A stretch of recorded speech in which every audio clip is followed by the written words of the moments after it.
Caso que me hacen.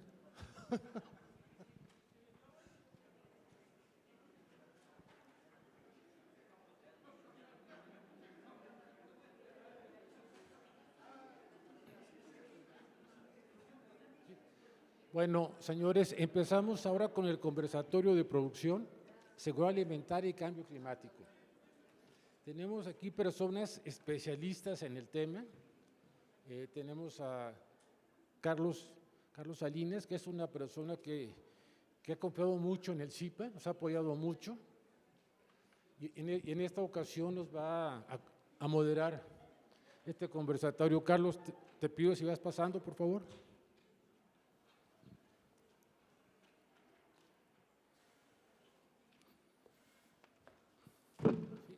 Voy a poner acá.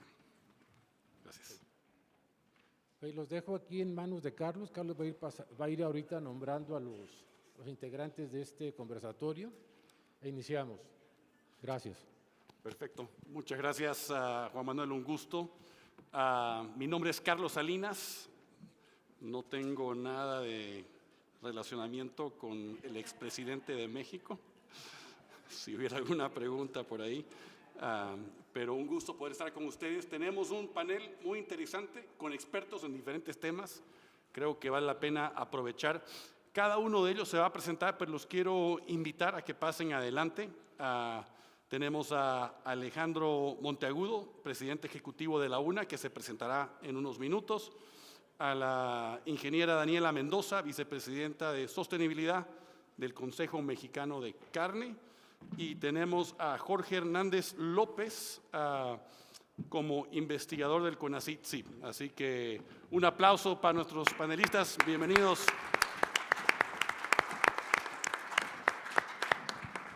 Pero bueno, yo comienzo con las presentaciones. Como dije, Carlos Salinas, soy el director regional del Consejo de Exportación de Soya de Estados Unidos.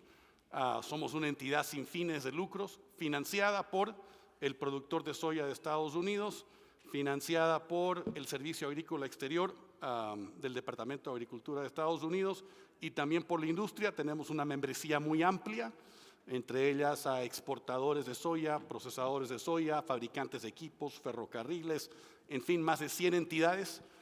Y nunca nos olvidamos del apoyo que recibimos del productor de soya de Estados Unidos, porque eso es lo que nos ayuda a implementar muchos de los proyectos en la región. En fin, un gusto poder estar con ustedes. De nuestra perspectiva, estamos aquí como USEC representando el sector de la soya. Queremos incentivar el consumo de la soya, la promoción de la soya, pero nuestra filosofía es: si no crecen ustedes, no crecemos nosotros. Así que estamos a la par. La industria tiene que crecer. Entonces, abro el piso para que comencemos con las introducciones y presentaciones de ya sea las personas y también sus entidades. Nos pueden explicar un poquito qué es lo que hacen, a qué se dedican, y comenzamos con el tema. Alejandro, comenzamos contigo. Muchas gracias a todos. En primer lugar, agradecer a los organizadores por la invitación que nos hacen, porque este foro representa una excelente oportunidad para difundir información acerca, en este caso particular, de lo que es el sector avícola, al cual tengo el orgullo de pertenecer y representar en esta ocasión.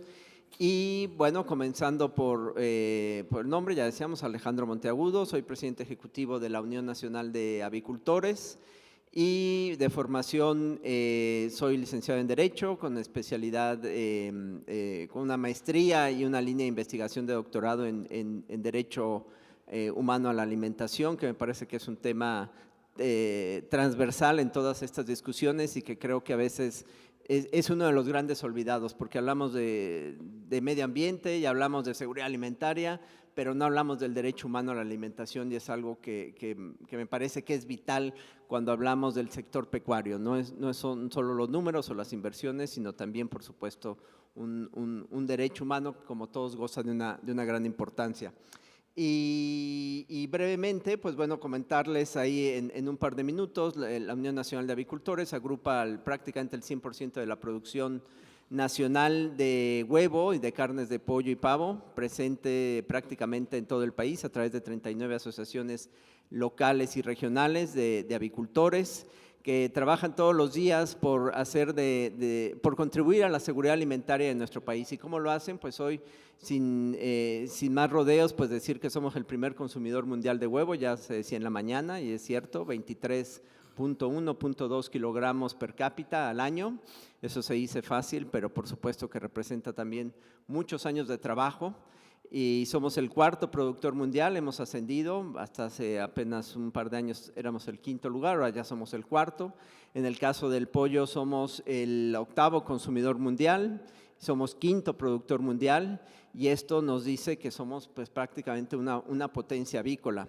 Contribuimos con el 38% del PIB agropecuario del país, del pecuario, perdón, y el agropecuario es el 15% y aproximadamente un 0.7, 0.8% del PIB nacional. Eso nos habla, con estas cifras, pues precisamente de que este es un sector que contribuye al desarrollo económico, pero también a la seguridad alimentaria de nuestro país, y de ahí que podamos decir que es un sector sostenible y que está empujando y caminando e impulsando a otros sectores a avanzar hacia esa sostenibilidad, porque como saben, al final el desarrollo sustentable no solo se trata del medio ambiente, que es por supuesto un aspecto muy importante de la discusión cuando hablamos de sostenibilidad, sino también de un desarrollo económico y de un bienestar humano. Así es que si cubrimos estas partes de inversión, de crecimiento económico, seguridad alimentaria y cuidado del medio ambiente, pues estamos hablando de un sector que es sostenible. Muchas gracias y pues bueno, creo que por ahora para ronda de presentación está bien, ¿verdad? Gracias Alejandro. Ingeniera Daniela Mendoza. Gracias. Hola, buenas tardes a todos. Mi nombre es Daniela Mendoza. Yo vengo en representación del Consejo Mexicano de la Carne. En él participo como vicepresidenta de Sostenibilidad. En el Consejo Mexicano de la Carne, bueno, pues abarcamos toda la cadena productiva de la industria cárnica, que va desde los productores primarios, los industriales, también, bueno, transformación, en donde se incluyen a establecimientos que industrializan productos, también establecimientos o socios que venden aditivos. Trabajábamos mucho con AMAS, que es la asociación de la soya. Trabajamos con diversas asociaciones para abonar y sumar a todo el tema de la industria cárnica en temas normativos, productivos, en temas de comercio exterior, en temas de proveeduría y obviamente en temas de sostenibilidad. También trabajamos con sectores que movilizan los productos, ¿no? El sector logístico, que es súper importante para todo el sector cárnico. Y pues también, bueno, yo soy ingeniera en alimentos y también laboro en Quality Alimentos, en donde soy la responsable de asuntos regulatorios de la empresa, y trabajamos de la mano con autoridades para crear normativas que ayuden y sumen a todo el tema de producción cárnica en el país, ¿no? El tema de calidad, de inocuidad, el tema de sostenibilidad que ahorita viene con mucho empuje, y no porque sea moda, sino porque ya de verdad nos está alcanzando el día cero en todos los aspectos, y tenemos que buscar como, más allá que como industria, ¿no? o como productores, como humanidad, ¿qué hacer? ¿Para qué? Para seguir teniendo una alimentación inocua, de calidad, y pues poder seguir subsistiendo. Muchas gracias. Gracias a ti, Daniela. Doctor Jorge Hernández López. Muchas gracias por la invitación. Gracias a Juan Manuel que nos invitó a participar aquí. Creo que para nosotros es muy importante porque el sector acuícola creo que debería sumarse a la parte en la que se hace toda esta reflexión sobre proteína animal. Y ojalá para la próxima ya tengamos ahí una figurita también de un peso o algo así en el CIPA, ¿sí? Mi nombre es Jorge Hernández López, yo soy químico, bacteriólogo y parasitólogo con una maestría en ciencias marinas y un doctorado en bioquímica, y trabajo para el Centro de Investigaciones Biológicas del Noroeste, soy investigador. Ahí es un centro CONACYT, somos un centro que nos dedicamos a generar investigación de frontera, pero también desarrollo tecnológico, que pretendemos transmitir la tecnología al sector productivo y la formación de recursos humanos desde licenciatura hasta doctorado. Somos un centro que trabaja prácticamente para la industria también, y yo soy el encargado del laboratorio de diagnóstico de enfermedades en organismos acuáticos que está en Hermosillo. Nuestra sede está en La Paz, en Baja California Sur, y yo solamente estoy ahí en Hermosillo. Solamente tenemos un laboratorio ahí, tenemos algunas otras sedes en Guerrero Negro, en Tepic, en Guaymas, y trabajamos básicamente para evitar que haya pérdidas por mortalidades en acuacultura en todos los sentidos, peces, crustáceos y moluscos. Muchas gracias por la invitación. No, muchas gracias a ustedes por aceptar la invitación, de nuevo a BM Editores por convocarnos a este gran evento. Bueno, cambio climático y seguridad alimentaria, cuando pensamos en estos temas, generalmente estamos hablando o pensamos en la producción, ya sea de granos, el impacto climático que tienen en el abastecimiento de agua. Evidentemente, México ha sufrido las sequías que Luis Fernando Haro nos mostró hoy en la mañana, pero en toda Latinoamérica hemos visto estos impactos. Y yo quiero tocar un tema realmente que es un poco diferente para dar un contexto a la magnitud o a la gama que es el cambio climático, y tocar un poco el tema logístico que hemos sufrido. Yo vivo en Panamá, esta noche regreso a Panamá, pero en Panamá ustedes han escuchado de la situación del Canal de Panamá, que ya se mejoró, evidentemente, que más o menos 7% de la economía global depende del Canal de Panamá, y muchas de las materias primas para abastecer los países que están en la parte del Pacífico, estamos hablando Colombia, Ecuador, Perú, El Salvador, en fin, muchos países que reciben sus materias primas, y el Canal de Panamá ha tenido un impacto muy importante, muy costoso, por la situación que se vivió, por la falta de lluvias y la falta de agua en la laguna Gatún, que es la mayor reserva que hay en Panamá para abastecer el canal. Por suerte, eso se mejoró. No sé si el gobierno va a tomar acciones necesarias para corregirlos, pero tuvo un impacto muy grande y fue extremadamente costoso para la industria. Un cliente en el Ecuador me comentó la semana pasada que cambiar un navío fue más o menos $1 millón adicionales, porque tuvieron que navegar, no podían cruzar el canal, tuvieron que navegar, irse por el Cabo de Hornos, el Estrecho de Magallanes y subirse de nuevo. Así que hubo clientes que compraron granos en Colombia del Pacífico Noroeste de Estados Unidos, un impacto muy grande. Pero no termina ahí.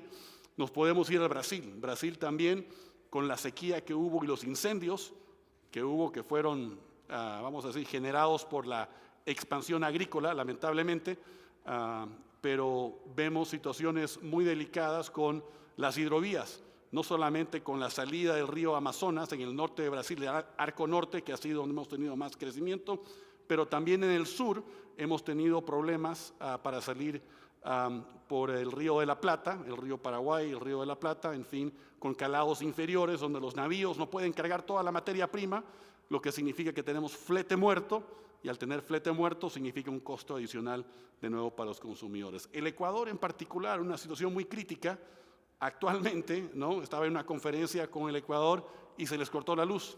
Me llamaron por teléfono, disculpa que nos cortan la luz cada 12 horas. No pueden tener luz 24 horas al día, las plantas están operando al 50%.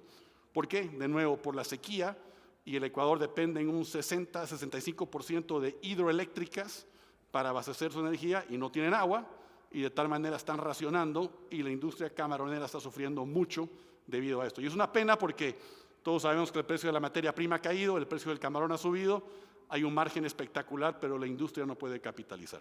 En fin, cambio climático, seguridad alimentaria, impacta todo esto, pero vamos a ir a los puntos de cada experto, y tenemos unas preguntas que son realmente preguntas muy abiertas, pero me encantaría tener la perspectiva de ellos. Entonces hacemos una primera ronda con la misma pregunta para todos, y comenzamos con esto. ¿Cómo creen que los cambios climáticos actuales están afectando directamente la seguridad alimentaria en América Latina? ¿Qué medidas deberían tomarse para mitigar estos efectos? Comenzamos contigo, Alejandro, perdón. Sí, muchas gracias. Bueno, en mi presentación decía que el sector avícola es un motivo de orgullo, debe ser un motivo de orgullo para la actividad no solo económica, sino en términos de seguridad alimentaria de México por estos números que ya mencionábamos. En el caso del huevo, prácticamente el 100% del huevo que consumimos en este país lo importamos aquí, es decir, no dependemos de las importaciones. En el caso del pollo, pues es el 85%, es una cifra ahí que va creciendo también. Pero hay aspectos que evidentemente se ven amenazados por el cambio climático, hay aspectos de los que dependemos o situaciones de las que dependemos para contar esta historia de éxito que es la industria avícola. Y en particular, pues me quiero referir a lo que es la dependencia que tenemos de las importaciones. Hoy, desafortunadamente, tenemos que importar, y lo voy a decir en esos términos porque, por supuesto,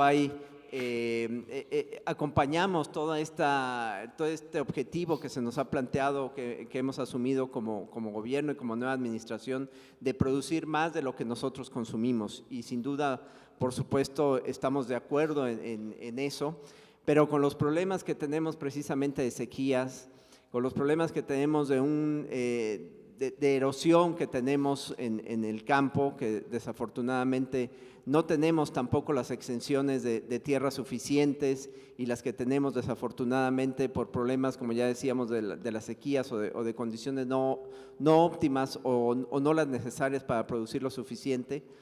Esto nos evidencia desde nuestro punto de vista la necesidad que tenemos de trabajar para ser más resilientes ante este cambio climático, ¿no?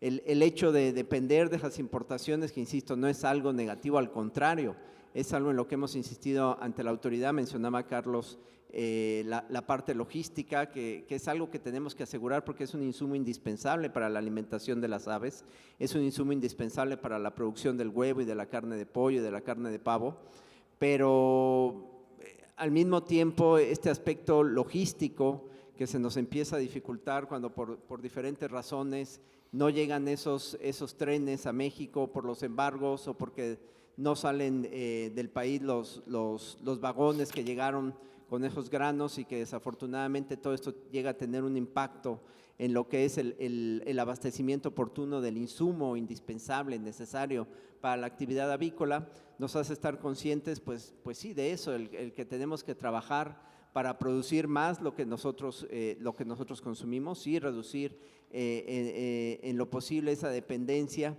de las importaciones. Pero también nos preocupa cuando vemos que en Estados Unidos, que es el mercado del cual traemos esos granos, vemos esas cifras donde la sequía también les empieza a afectar y decimos, bueno, si no lo traemos de Estados Unidos, ¿de dónde?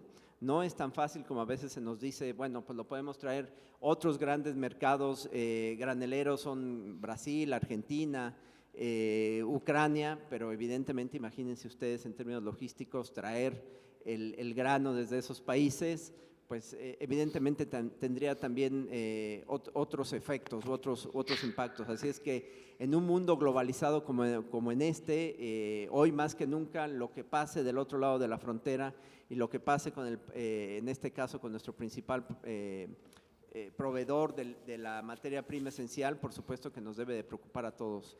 En un mundo globalizado, sabiendo que en Estados Unidos hay problemas de sequía, nosotros nos empezamos a preocupar. En un mundo globalizado, sabiendo que en Estados Unidos por temas políticos o los que sea, pero donde evidentemente el cambio climático empieza a jugar cada vez más un rol de conciencia, como ya se decía, que es un hecho, es una necesidad el que tenemos que empezar a implementar políticas públicas, a adoptar medidas también como sector productivo para hacer frente a esas políticas. Y lo que hoy es cierto es que estamos trabajando en aras de poder garantizar ese abasto oportuno, porque como ya decíamos, más allá de los temas estrictamente de medio ambiente y demás, que por supuesto son importantes, estamos hablando de los alimentos, de un alimento indispensable.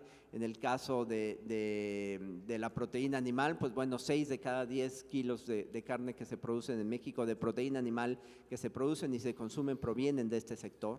Así es que este dato nos parece que es suficiente para dimensionar el hecho de que podamos llegar a perder esa seguridad alimentaria en términos del huevo. Como ya decíamos, todo el que consumimos se produce aquí, que empecemos a depender de importaciones y que además en un producto como el huevo, la comercialización internacional del huevo cascarón prácticamente no se da, es a través de lo que es el huevo líquido, a lo que es el huevo en polvo, y de ahí que esta introducción pues sirva nada más como para poner en su justa proporción lo que nos estamos jugando, si se vale la expresión, ¿no?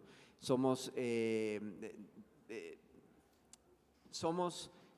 o dependemos de este consumo para poder satisfacer la seguridad alimentaria en nuestro país, para poder garantizarla, para poder asegurarla, y de ahí que hoy pues sí vemos esto como una amenaza, pero a la vez también como un reto, y de ahí no me quiero adelantar, pero diversas iniciativas y actividades que se están realizando con el gobierno federal a través también de la cadena agroalimentaria en aras de manera conjunta poder enfrentar satisfactoriamente el reto que nos representa a todos el cambio climático.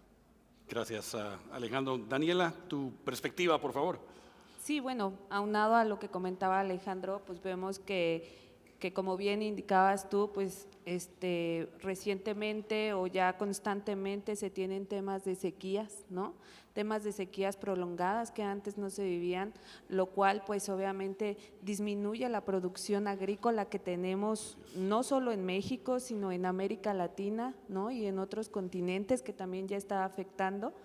Esta reducción de la producción agrícola pues tiene un impacto en la cadena de valor, en toda la cadena de producción que se tiene. ¿Por qué? Porque hace que los insumos para la alimentación de los animales se encarezcan, ¿no? O sea, más allá de que no hay insumos suficientes para la alimentación humana, ¿no? O el consumo humano, tampoco hay producción agrícola suficiente para la alimentación animal, que es pues principal para seguir creando materia prima para las plantas industrializadoras, ¿no? Y que también estas pues sacan al mercado una gran cantidad de proteína animal que consumimos en México. Ese por un lado. Por otro lado, pues está el tema de las inundaciones.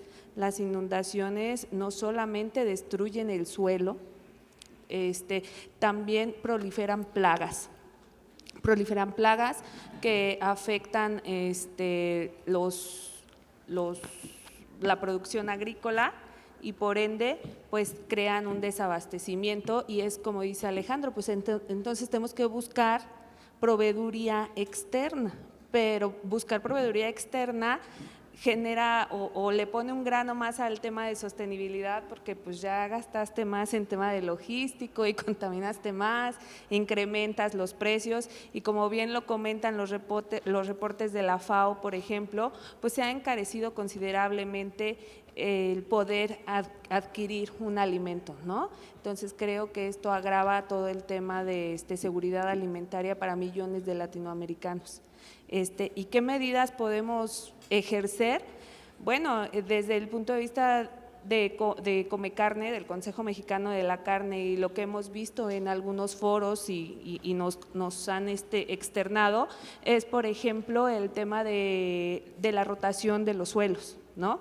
Hacer rotación de suelos o plantar, por ejemplo, ciertos especímenes para que nutran el suelo y al mismo tiempo sean una fuente de abasto para el pastoreo de los animales. Ese es un muy buen punto. Otro punto que estamos haciendo o otra medida para mitigar sería el tratamiento de agua. Creo que ahí hay una gran oportunidad. Ya algunas industrias que se dedican a la industrialización de la proteína animal lo han creado y utilizan esta agua tratada para temas de servicio, ¿no? Reduciendo considerablemente el consumo de agua que se tiene, y más en zonas en donde hay escasez de esta, ¿no? Y eso sería por el momento. Excelente. No me quiero adelantar porque hay otras cosas. Excelente. Jorge, adelante, por favor. Muchas gracias. Bueno, este tema de cambio climático es muy importante, porque como todos ustedes saben, por supuesto, todos estos fenómenos muy agresivos en la actualidad que están generando en climas, obviamente tormentas muy fuertes, inundaciones, sequía, problemas de deforestaciones causadas por incendios, etcétera, pues han mermado mucho las áreas de cultivo. Como comentaban aquí mis compañeros, han disminuido en mucho también la producción de algunos granos, ¿sí?, que son importantes para la fabricación de alimento que usamos en la producción animal. Y es el mismo caso en la acuicultura, que es a lo que yo me dedico, también requerimos de ese tipo de insumos. Entonces, si tenemos un problema con la disminución de estos insumos, pues tenemos un problema de abastecimiento, con la consecuencia de que la proteína que generamos por acuicultura pues aumenta también en precio, y eso le pega, por supuesto, a la población más necesitada. Por supuesto, en América Latina tenemos mucho de eso. Entonces tenemos un problema grave. En el caso, por ejemplo, de las sequías, tenemos ejemplos tan drásticos. Ahorita yo vengo de Sonora, tenemos un problema, no ha llovido en 3 años. Las presas tienen el 10% de su capacidad. Imaginen ustedes eso, es tremendo, porque bueno, ¿qué vamos a hacer? Pues esa agua la vamos a usar para consumo humano, ¿y qué van a hacer los criadores de vacas, de cerdos? Y como quiera que sea la acuacultura, se nutre de agua también. Y una de las ventajas que podemos tener en acuacultura es que nosotros no consumimos agua, solamente nos la prestan, ¿no? Entra y viven los pececitos ahí y luego se regresa. Yo ya platicaba Juan Carlos en la mañana de esa parte que es muy importante, pero sí es muy, muy importante también que se van mermando las características de suelo, aunque los cultivos sigan su curso bien, quizá la calidad del producto es diferente, y eso también hace que sea diferente la alimentación, la nutrición en el caso de la producción animal. Entonces, en el caso de la pesca, por ejemplo, también ha habido mucha reducción en las especies que se pescan. La capacidad de pesca pues ya ha sido reducida precisamente por estos cambios climáticos que ha habido. Ya platicaré con calma en ese sentido más adelante, pero es importante que ustedes entiendan, se están capturando menos, más los productos cuestan más, obviamente lo mismo, ¿no? La misma historia. ¿Qué tenemos que hacer o qué estamos haciendo? Bueno, necesitamos encontrar especies resistentes a la sequía, en el caso de agricultura, por ejemplo. En el caso de ganadería también estamos buscando ejemplares que resistan cambios climáticos, que resistan este tipo de adversidades. Y en el caso de la pesca, por ejemplo, pues la alternativa es la acuacultura. Entonces cultivemos a los peces, a los camarones, en algunas instalaciones en donde podemos más o menos controlar el clima. No todo se puede, algunas características, sobre todo de calidad de agua, pero definitivamente sí necesitamos que haya una buena producción de alimento para alimentar a las especies acuícolas, y creo que eso está mermando mucho con todo este cambio que está habiendo en el clima. Entonces sí creo que nos está dando muy fuerte. Hay nuevas tecnologías, sí, estamos desarrollando cosas nuevas, claro, es lento, la investigación es muy lenta, pero ahí la llevamos. Creo que podemos pensar en un futuro en resolver algunas cosas que podrían ser muy interesantes. Perfecto, muchas gracias, Jorge. Algo que me parece interesante es que a veces no nos damos cuenta, pero hemos avanzado mucho los últimos 20, 30 años, ¿no?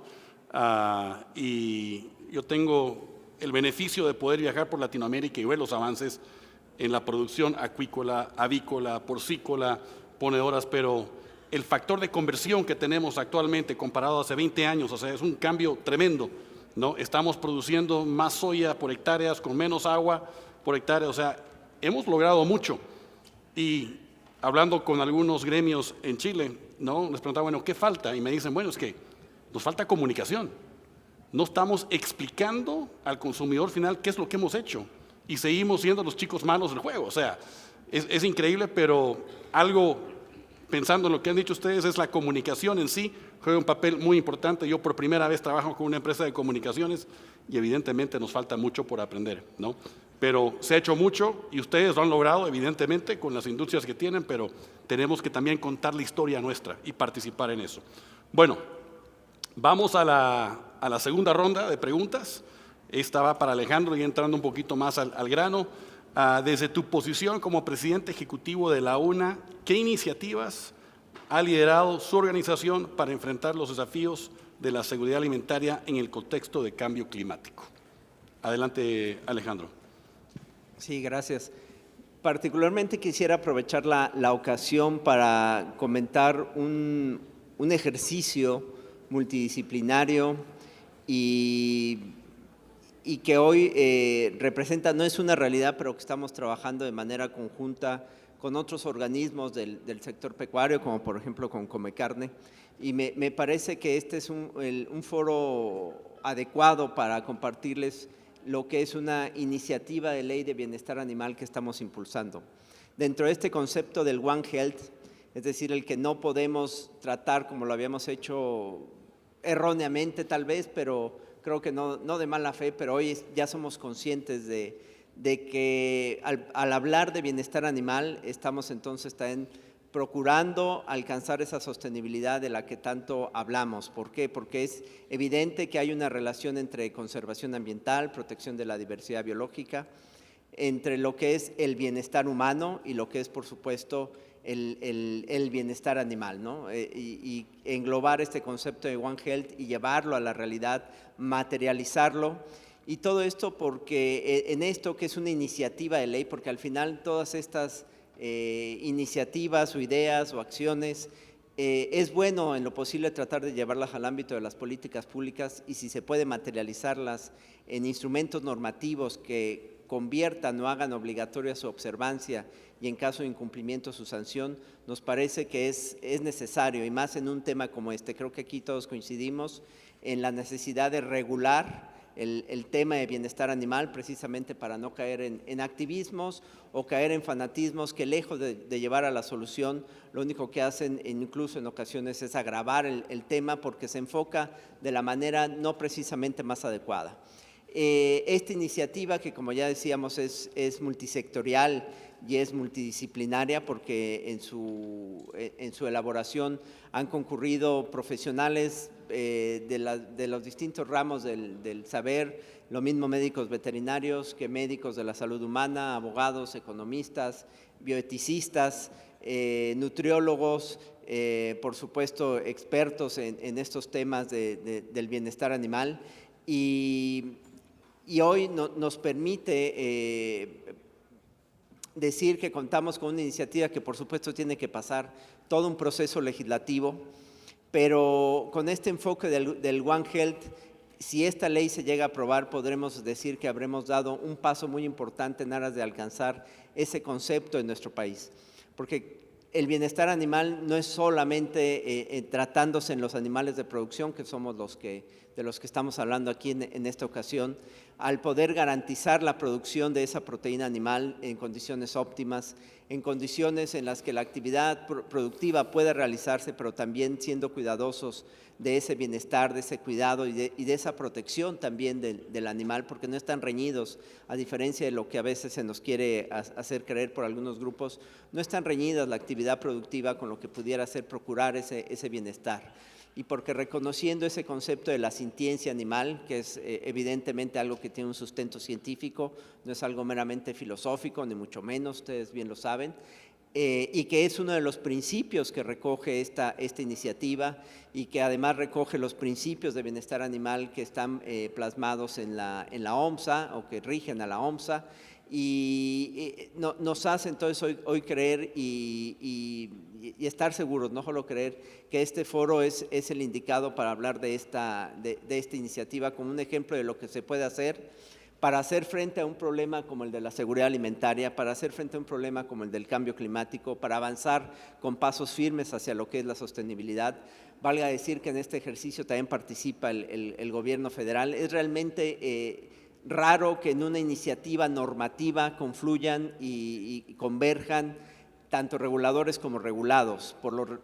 Suele haber, por supuesto, mucha discrepancia entre lo que unos piensan y opinan, Y en realidad este es un ejemplo de donde la autoridad, en este caso el SENACICA, quien ha participado activamente, el sector productivo, el sector pecuario, el sector académico a través de la Facultad de Medicina Veterinaria de la UNAM y otros centros de investigación y universitarios, el gremio veterinario y también algunas organizaciones de la sociedad civil han precisamente se han sentado a la mesa y han llegado a acuerdos de un texto que hoy nos permite asegurar que si se llega a implementar, por supuesto ya decíamos tiene que pasar por todo el proceso legislativo, que no es fácil, pero sin duda estaremos dando un paso firme, un paso certero hacia alcanzar la sostenibilidad y para de esa manera contribuir a través del bienestar animal a lo que es el hacernos no solo más resilientes, sino realmente un país mucho más sostenible en su actividad productiva, hablando de lo que es la proteína animal. Y en ese sentido, pues nos permitiremos ahí mantenerlos al tanto de lo que es este esfuerzo colectivo que estamos emprendiendo y en el cual tenemos puesta nuestra fe y estamos trabajando de manera muy coordinada con estos sectores que ya hemos mencionado, convencidos de que es la manera adecuada de avanzar en este tema, ¿no? A través de instrumentos normativos que nos aseguren el cumplimiento. Qué excelente iniciativa, felicidades. Yo sé que no es fácil trabajar con todos, porque todos, cuando quiere ser inclusivo, a veces es un desafío, así que felicidades y espero escuchar más. Bueno, pasemos con la ingeniera Daniela Mendoza. Aquí tengo dos preguntas. Como la vicepresidenta de Sostenibilidad del Consejo Mexicano de Carne, ¿qué rol desempeña la industria cárnica en la implementación de prácticas sostenibles y cómo puede contribuir a la seguridad alimentaria en tiempos de crisis climática? ¿Qué acciones promueve el Consejo Mexicano de la Carne en materia de sustentabilidad? Ok, pues ¿qué rol desempeñamos? Creo que, o considero más bien que el rol que desempeña la industria cárnica nacional es sumamente importante. ¿Por qué? Porque justo como les mencionaba hace un momento, el Consejo tiene mano o puede tener intervención tanto en temas primarios, en industrialización y en logística, o sea que abarcamos toda la cadena de valor. Entonces lo que podemos contribuir es sumamente importante y también pues abarcamos varios aspectos, ¿no? Les puedo hablar desde temas como el tema de gas invernadero, ¿no? Que es un tema muy sonado, que es muy satanizado también, ¿no? Pues ahí hemos estado trabajando o en colaboración con algunas compañías que ya desarrollaron aditivos para colocarlos en los alimentos de los animales y así reducir la producción de gases de efecto de invernación, ¿no? También trabajamos con empresas que se dedican a la venta y a la producción de granos, ¿no? Y también podemos ver con ellos que el plantar en el suelo leguminosas ayuda a la regeneración de los suelos y ayuda también pues, a que sea un alimento para el mismo animal. Esto pues también lo difundimos en toda nuestra membresía, ¿no? Porque como bien mencionabas tú, si no se informa, no pasa. Si no levantamos la mano y no decimos qué es lo que está sucediendo, nadie lo conoce y no se corre la voz, por decirlo de alguna manera, ¿no? ¿Y cómo es que nosotros podemos ayudar o qué acciones estamos implementando en el Consejo? Pues hemos estado en varios frentes. El primero que te puedo decir es justo informar a la membresía, darle relevancia al tema, visibilizarlo, ponerlo sobre la mesa, hacer preguntas incómodas, tener conversaciones incómodas también, pero pues más que incómodas, retadoras porque es ver el cómo lograr lo que estamos haciendo ahora, pero solamente sumando a la ecuación el tema de la sostenibilidad. No es un reto menor para nada, pero tampoco es imposible. Por medio de webinarios, por medio de alianzas con ciertas casas certificadoras que tienen certificaciones ISO en cuanto a gobernanza, a calidad ambiental de cómo estamos produciendo. También estamos implementamos un cuestionario en donde se evalúa el nivel de sostenibilidad que tiene cada una de las empresas que forman parte del Consejo Mexicano, para ver como consejo, o sea, toda la membresía, en dónde estamos, a quién tenemos que sumar al barco, a quién tenemos que jalar y de quién tenemos que aprender, porque habrá empresas que ya tienen muy avanzada y entonces de ahí jalamos recursos para poder distribuirlos a los demás. Habrá empresas que por desconocimiento, porque este tema de la sostenibilidad, aunque no es nuevo, no era como tan conocido, ¿no? Y tampoco se sabía mucho cómo es que lo puedo implementar en mi establecimiento.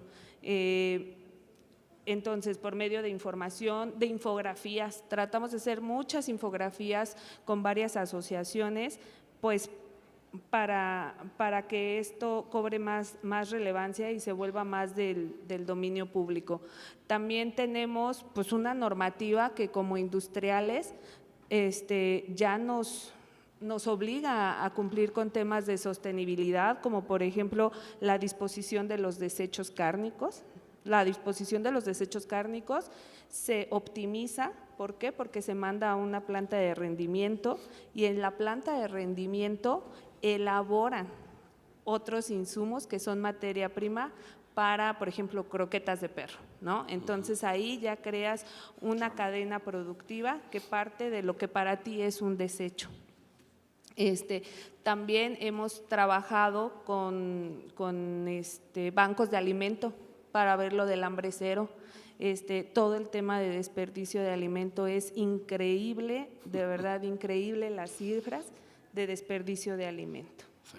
No es posible que tengamos tantos millones de seres humanos que no pueden adquirir un alimento digno y habrá otros millones que lo están tirando. Entonces ahí hemos hecho un vínculo muy importante, muy fuerte con bancos de alimento para ver cómo desde nuestro frente podemos apoyar con eso, ya sea con iniciativas, sumando empresas, también poniendo a varias asociaciones y a varias membresía a participar, o sea, porque no tienes que donar el tráiler de 20 toneladas, ¿no? O sea, con donar X cada mes no pasa nada. Y sumas. Entonces, todo eso es lo que estábamos haciendo en Comecarne, en el Consejo Mexicano de la Carne, para abordar todo este tema de sostenibilidad. Excelente. Gracias.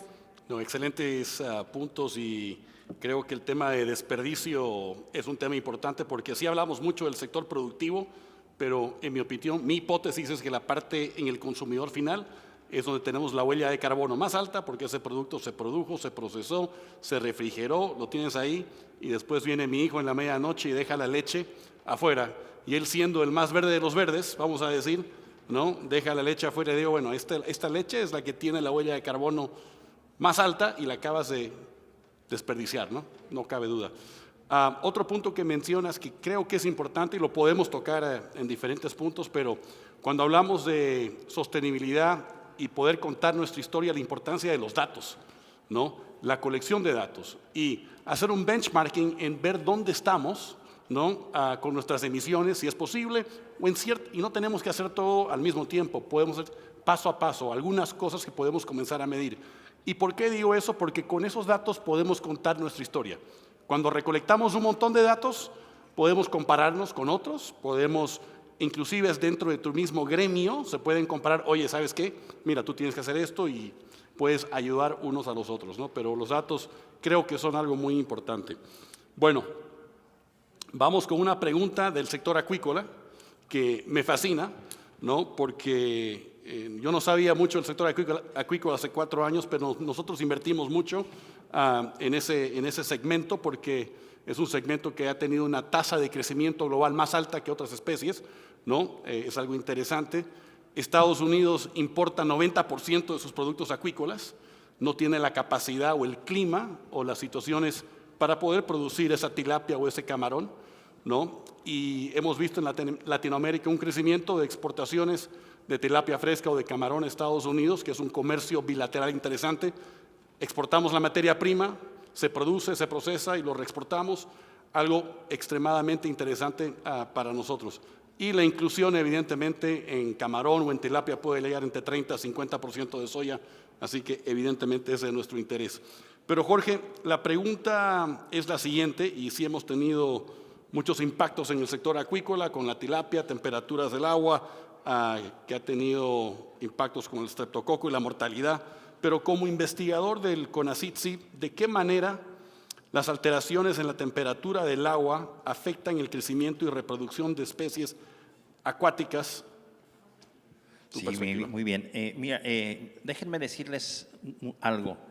Las especies acuáticas no pueden regular su temperatura, los peces ni los camarones. Entonces, dependen de la temperatura ambiental. Entonces, si tenemos problemas en temperatura del medio ambiente, tenemos problemas en muchos aspectos en los organismos acuáticos, ¿no? No pueden regular ni temperatura ni concentraciones de iones, entonces dependen básicamente del ambiente. Si les dejamos un mal ambiente, los animales no crecen bien. Entonces, ¿en dónde les pega esta parte del cambio climático y demás?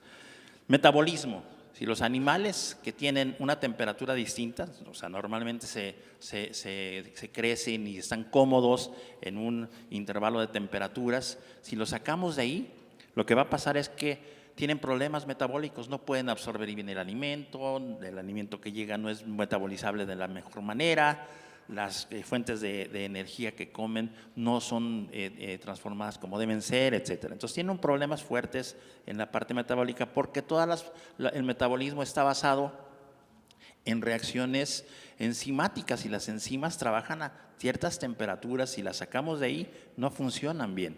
Entonces esto causa problemas importantes en la nutrición, por ejemplo, ¿sí? Otro aspecto es la reproducción.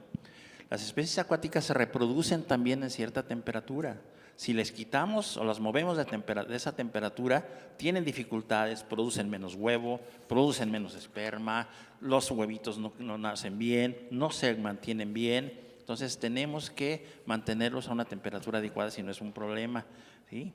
Y otro de los elementos también importantes es el oxígeno, y de eso voy a platicar un poquito más quizá en la siguiente ronda, pero temperatura y oxígeno son decisivos para una buena producción acuícola. Yo les decía, los animalitos acuáticos no pueden regular ni pueden mantener tampoco sus concentraciones de iones, y eso es muy importante, sobre todo para un aspecto que es relevante para ellos, que se llama defensa. Los animalitos, los peces, tienen un sistema inmune muy parecido a los humanos, los camarones no, pero tienen un sistema inmune distinto, pero muy eficiente, mucho más eficiente quizá de los vertebrados, ¿sí? Es un sistema inmune que trabaja con también reacciones enzimáticas que dependen mucho de iones, por ejemplo de calcio, y eso se mueve mucho cuando hay diferencias en temperaturas y cuando hay diferencias, por supuesto, por todos estos fenómenos meteorológicos. Llueve mucho, bajan concentraciones de iones en el agua. Si bajamos las concentraciones iónicas en el agua, pues le bajamos también el aporte de estos iones importantes para la vida a los animalitos, ¿sí? Entonces, hay repercusiones muy importantes. Si aumenta la temperatura, por ejemplo, muy fuertes temperaturas, hay más concentración de iones y eso también afecta. Es decir, para el lado que le busquen, si las cosas buenas, recuerden que las cosas buenas en exceso también son malas. Entonces, cuando le movemos para un lado, se empeora el asunto, pero si le movemos para el otro también. Entonces, tenemos que mantenerlos en un intervalo adecuado. Por eso es importante conocer y saber cuáles son los intervalos adecuados, que es parte de la investigación que hacemos, para mantener en buen estado a los animales, en el estado de salud, ¿sí? Y un estado cómodo, lo que llamamos bienestar animal, ¿no? Y la otra es la alimentación. Sí, la temperatura hace que tengan más o menos apetito, pero también indirectamente, cuando tenemos problemas con temperaturas o con concentraciones iónicas o con faltas de oxígeno, etcétera, lo que le estamos también pegando es al alimento de los pececitos y los camarones. Ellos se alimentan de manera natural con microalgas o con algo que llamamos zooplancton, que son crustáceos muy pequeños, es de manera natural. Y estas poblaciones también disminuyen cuando hay problemas de temperatura, de oxígeno, etcétera. Y esto hace entonces que aunque tengan hambre no van a tener comida. Claro, en la parte acuícola lo resolvemos porque les damos alimento, ¿sí? Pero cada vez más les tenemos que dar alimento de una mejor calidad, porque si no, entonces estamos aumentando el factor de conversión, que también nos pega muy fuerte en la producción acuícola. Entonces, sí, el cambio de temperatura, cambios climáticos, fenómenos ambientales, le están pegando muy fuerte a la parte acuícola, y les comentaba, porque los animalitos dependen total y absolutamente del medio ambiente, el agua. Entonces, si tenemos una mala calidad de agua, tenemos una mala calidad de producto. Entonces, tenemos que hacer que los animales vivan bien.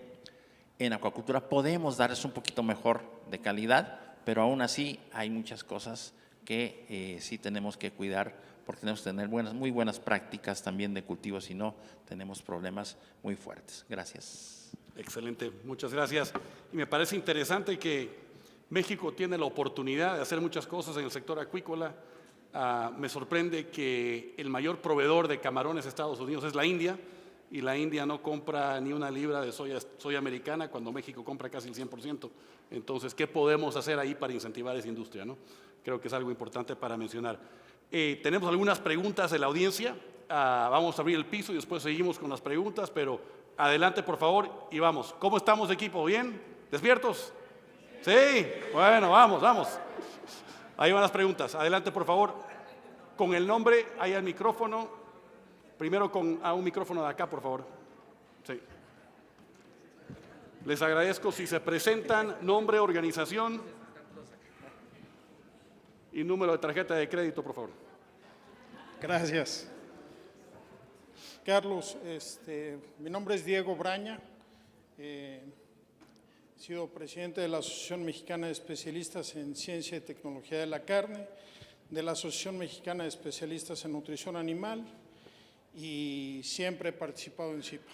Le tengo muchísimo cariño a CIPA y me encanta que tengamos esta oportunidad de tener esta discusión en este momento.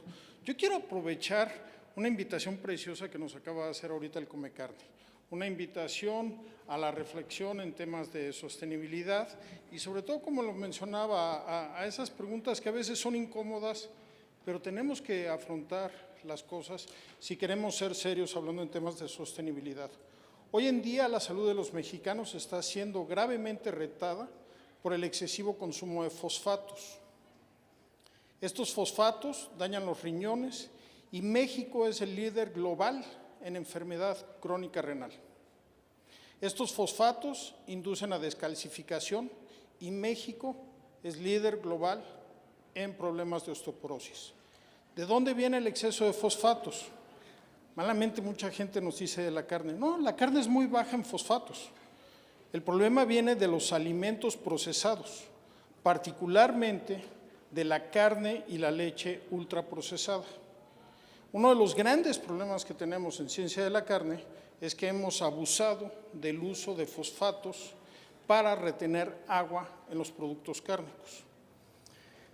De los cárnicos inyectados sin ningún control regulatorio es lo que nos está creando muchos de los problemas.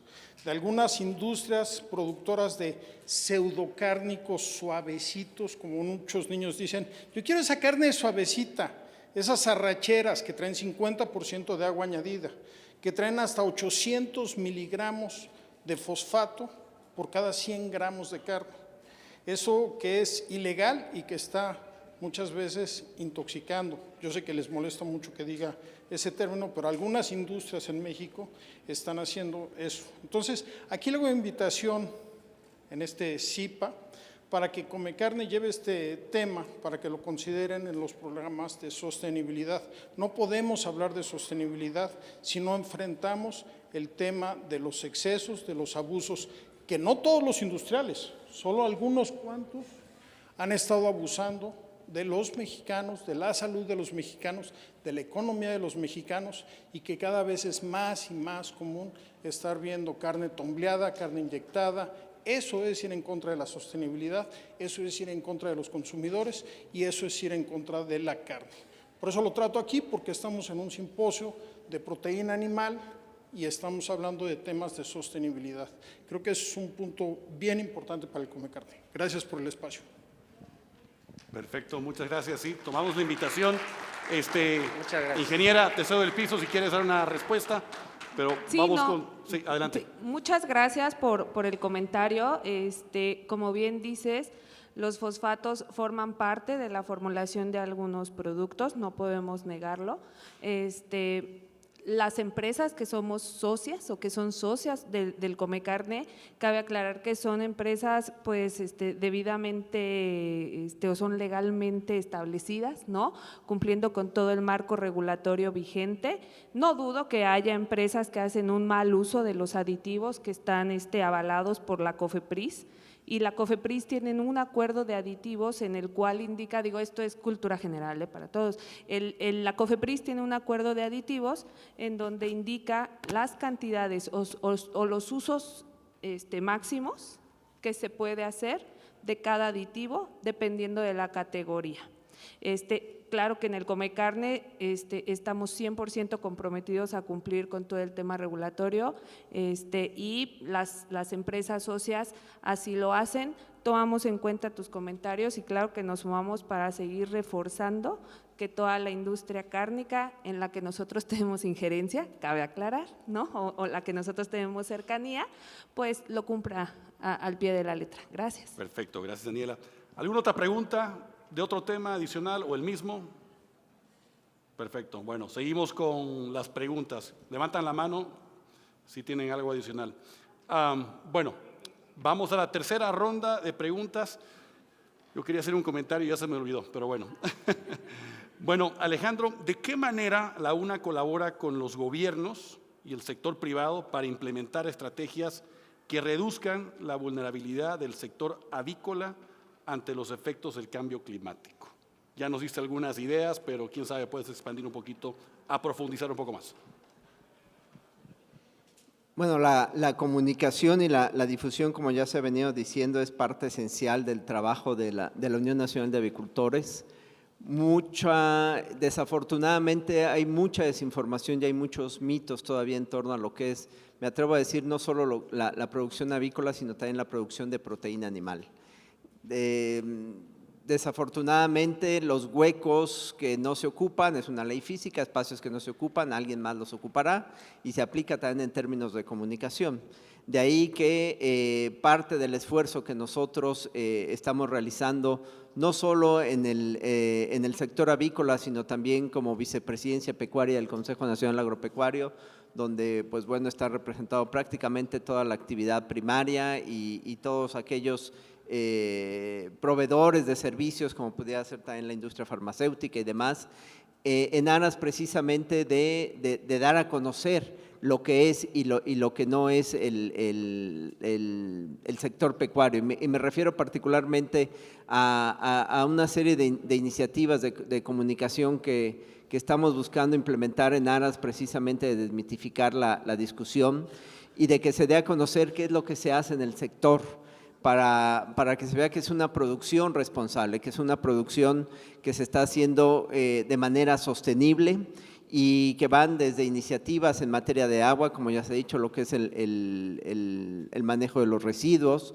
lo que es también el manejo, lo que es el bienestar animal que ya se procura, ya se da a los animales, temas de olores, temas de ruidos, todo esto que al final pues evidentemente llega a tener o pudiera llegar a tener un impacto en lo que es la calidad de vida de las poblaciones cercanas a los lugares en los que se realiza la actividad productiva. Particularmente en el caso del sector avícola hay una regulación o hay una serie de disposiciones encaminadas precisamente a asegurar que no se, por cuestiones sanitarias, principalmente en términos de salud, de sanidad animal, pero también en un momento dado pudieran verse lo que es bienestar humano, la distribución que tiene o la localización geográfica en la cual se pueden establecer las unidades de producción avícola en aras precisamente de evitar que se pudieran propagar o diseminar ciertas enfermedades y que de esa manera pues bueno pudieran tener también un impacto en lo que es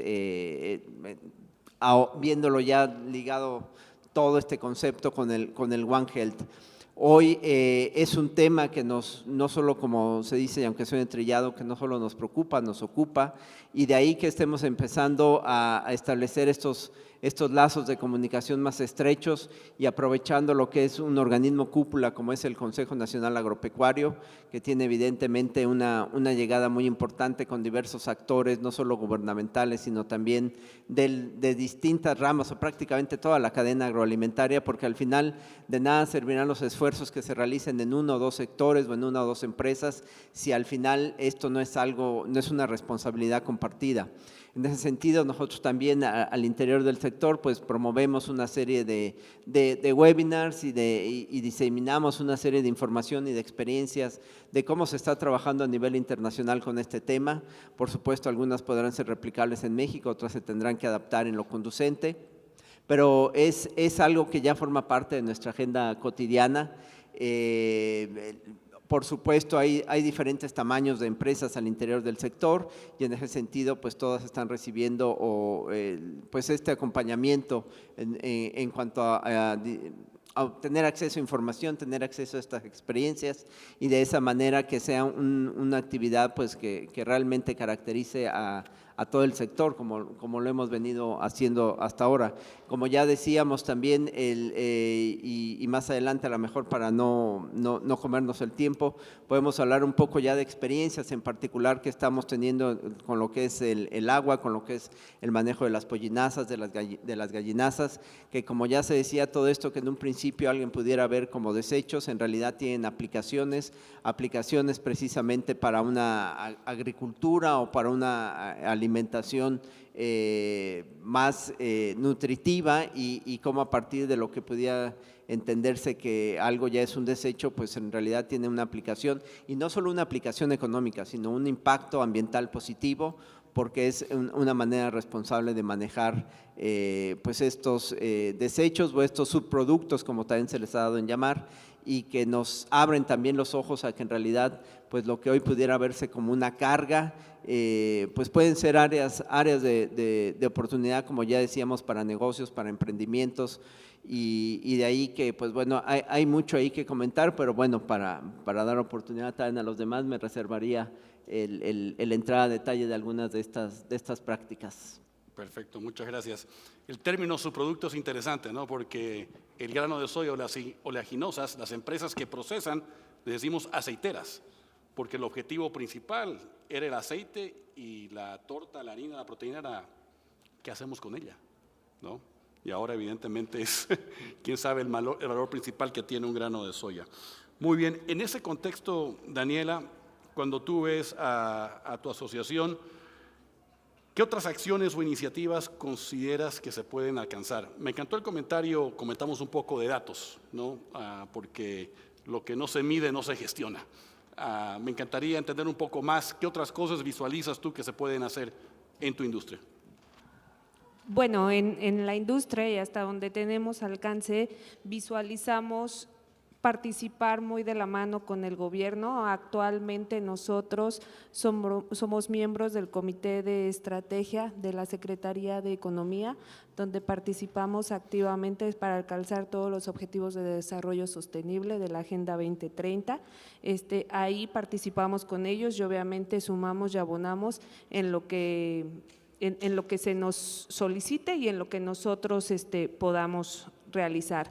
También estamos trabajando con el gobierno para el tema de deforestación. La deforestación es un tema muy importante que no tiene mucha visibilidad y hay que empezar a sacar los datos, como bien lo comentabas, de cuáles son las zonas que están ya deforestadas, cuáles son las que están en peligro de entrar en la zona roja de deforestación y qué es lo que podemos hacer o contribuir con ellos. Eso es lo que estamos trabajando actualmente con la Secretaría de Agricultura, con el actual secretario. Ya es un acuerdo que tenemos y en el cual pues estamos súper comprometidos porque obviamente lo que nosotros queremos también como toda esta cadena de valor es que esto no siga avanzando por todo lo que ya explicamos anteriormente de toda la ola, ¿no? Es una bola de nieve la que se nos viene, entonces ahí primero pararla y pues como bien decía Alejandro,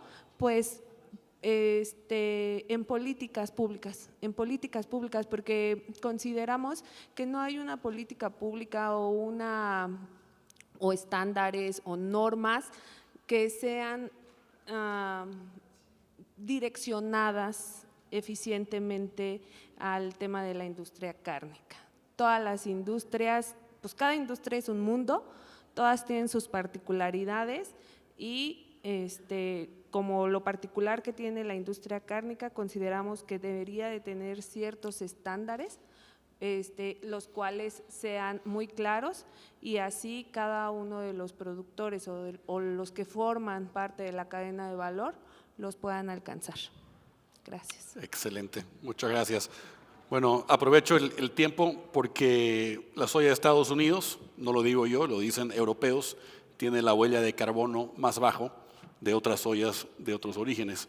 Y tenemos una certificación donde te damos un certificado que mide la huella de carbono del producto y lo pueden utilizar y es transferible en la cadena, ¿no? Y es reconocido por la Comunidad Europea para diferentes aspectos, pero algo que probablemente tenemos que pensar porque México compra casi toda su soya de Estados Unidos, ¿no? Entonces es algo que posiblemente podemos cooperar. Bueno, vamos con Jorge y de nuevo tocando el tema del sector acuícola. Pregunta interesante, ¿cómo se espera que el cambio climático altere la distribución geográfica de especies importantes para la acuicultura? Bien, muchas gracias, Carlos. Y voy a aprovechar un poquito el tiempo para dar un comentario de la pregunta anterior que tenías tu curiosidad. Por ejemplo, enfermedades como estreptococo, que está causando problemas. En el caso de los organismos acuáticos, no porque esté el patógeno en el agua es un problema, se necesita meter a tejido. Si no, imagínense ustedes, o sea, ni virus ni bacterias pueden entrar solitos, si no tendríamos un caldo de cultivo lleno de bacterias y virus en la sangre y la hemolinfa de los camarones. Tenemos que abrir las puertas de entrada. Y esto generalmente lo hacemos con el manejo. Y mucho le echamos la culpa a los patógenos, es que un virus o una bacteria muy agresiva, no es cierto, le damos nosotros el permiso de ser agresivo, porque con estos cambios que tenemos, baja la capacidad de defensa de los animales y entonces muy fácilmente algunas bacterias, sobre todo algunos virus, se hacen más agresivos. Entonces a veces no es tanto que haya una nueva variedad, simple y sencillamente que de pronto la vimos porque ahora sí la medimos, porque entonces ya nos empezó a molestar, ¿verdad? Si no la medimos, ahí está y no pasa nada. Entonces hay que medir. Muy bien. Entonces en esta pregunta, ¿cómo participa esto del cambio climático en la movilización de los animales? Hablábamos de temperatura, es una parte, pero la otra es el oxígeno. Si hay aumento de temperatura, hay menos difusibilidad de oxígeno en el ambiente, en el agua, y eso por supuesto causa dificultad a los animales para que puedan respirar. Entonces tienen que moverse a lugares en donde hay más oxigenación, ¿sí? Y esto hace que los lugares que normalmente estaban acostumbrados a vivir, algunas poblaciones, pues cambien. Esto evidentemente hace en el ambiente acuático normal, en la acuacultura les decía, es diferente porque ahí les podemos dar ciertas condiciones.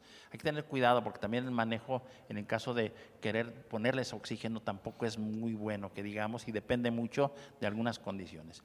Hay otro aspecto importante que es, por ejemplo, y ahorita que hablaba de la deforestación, por ejemplo, en algunos lagos, ¿sí?, se han cambiado los lugares también de algunas especies donde normalmente habitan porque dañamos los lugares de anidación, por ejemplo. ¿Por qué? Porque cuando hay deforestación, ¿sí?, y llueve, lo que pasa es que la tierra no se amarra, ¿no? Y entonces hay una gran cantidad de tierra que llega a los lagos y esto hace que el fondo, ¿sí?, empieza a llenarse obviamente de todo este producto y normalmente ahí es en donde están los zonas de anidación de algunos peces. Entonces tienen que moverse a otros lados o prácticamente en algunos casos pues les quitamos ya la forma de sobrevivir y prácticamente eliminamos algunas especies y eso es muy, muy fuerte y muy complicado. Entonces yo les comentaba, en el caso de acuacultura es diferente, pero esta parte indirectamente, la deforestación, por ejemplo, está afectando mucho a las especies en ambientes acuáticos, ¿sí? Y la otra cosa que es importante es, estos cambios, yo les decía, también afecta todos estos organismos que son alimentos para las especies acuáticas. Entonces, especies, por ejemplo, que son migratorias, tienen que buscar otras rutas. ¿Por qué? Porque por las rutas donde pasan tienen que tener buena temperatura, buen oxígeno, alimento para que puedan sobrevivir en estas rutas. Si esto se hace inexistente o muy baja prevalencia de este tipo de organismos, pues los animales van a buscar otras rutas, ¿sí?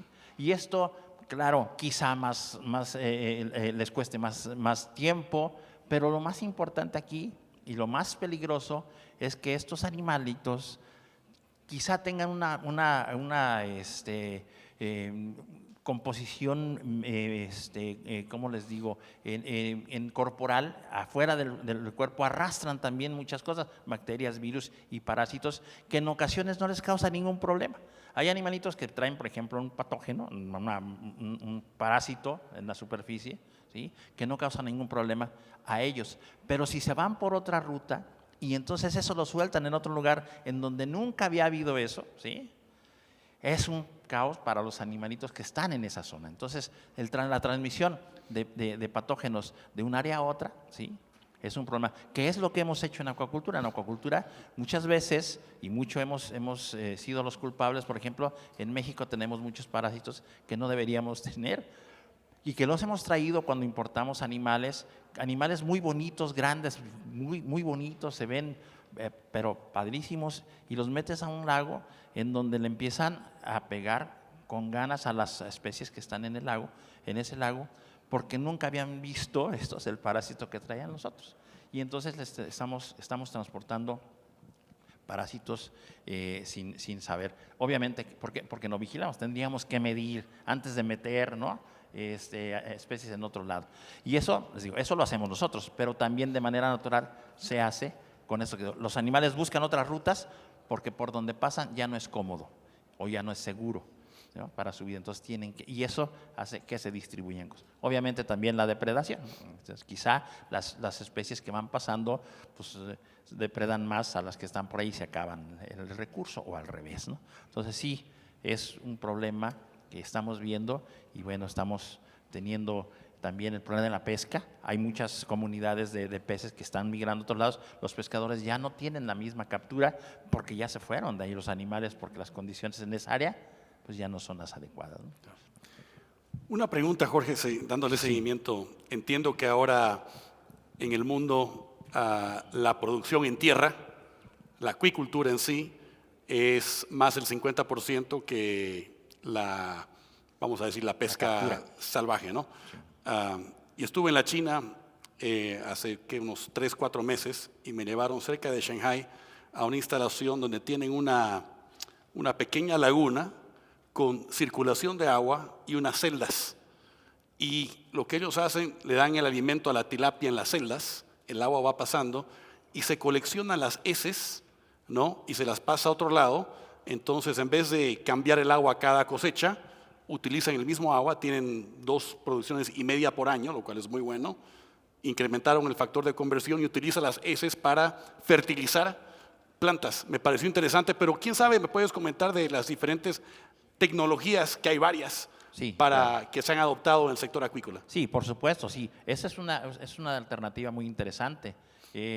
Algo que llamamos hidroponía, es decir, cultivamos peces y el agua se utiliza para hortalizas. Y eso ya se está llevando a cabo, ya se está haciendo investigación de ese sentido. En el centro de trabajo ya hay proyectos muy específicos sobre esa parte, han estado funcionando bastante bien. Y bueno, también hay programas de recirculación, ¿no?, de agua en las granjas, para evitar, obviamente, estar utilizando.